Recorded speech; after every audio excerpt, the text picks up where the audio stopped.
À l'issue du documentaire et héritage de Johnny, La guerre des clans, diffusé ce mercredi 21 mars sur C8, Julien Courbet a proposé un débat sur le sujet qui enflamme la France depuis que Laura Smet et David Hallyday ont remis en cause devant la justice le dernier testament de leur père. Sur son plateau, l'animateur revient notamment sur la question de l'entourage du taulier. Les adversaires de Laetitia Hallyday, sa veuve et mère de ses deux dernières filles Jade et Joy, estiment qu'elle a fait brutalement le ménage autour de la star depuis leur mariage en 1996. Serait-ce un injuste procès fait à celle qui a vécu avec le chanteur durant plus de 20 ans? Citant l'exemple de Jacqueline, l'ancienne cuisinière du rocker, que sa femme a remerciée après 16 ans de bons et loyaux services, le présentateur pose la question aux intervenants.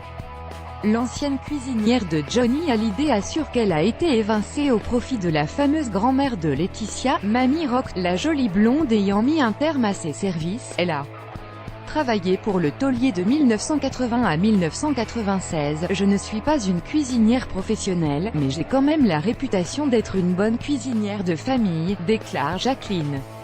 Elle a voulu me faire partir pour mettre à ma place sa famille, sa grand-mère. Et comme Johnny n'aimait pas les conflits, il laissait faire.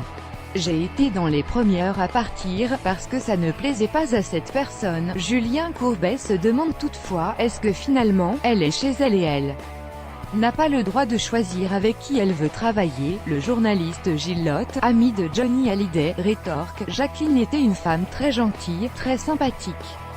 Elle a été écartée parce que, tout simplement, Laetitia est une bonne cuisinière et qu'elle adorait faire la cuisine.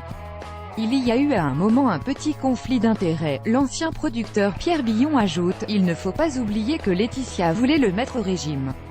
Elle était diététicienne. Fabien Lecoeuvre, auteur et chroniqueur, estime qu'on a fait un procès injuste à l'épouse du chanteur. On sait bien que la dernière femme épouse généralement l'homme, mais pas la vie d'avant qu'il avait eue.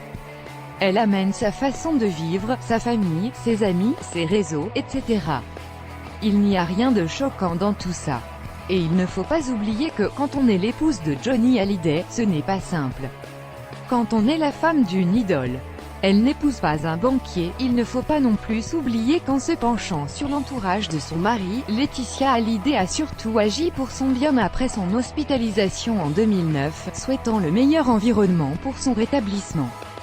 De plus, la maman de Laura Smet, la grande actrice Nathalie Baye, avait déjà fait la même chose durant leur relation de 1982 à 1986.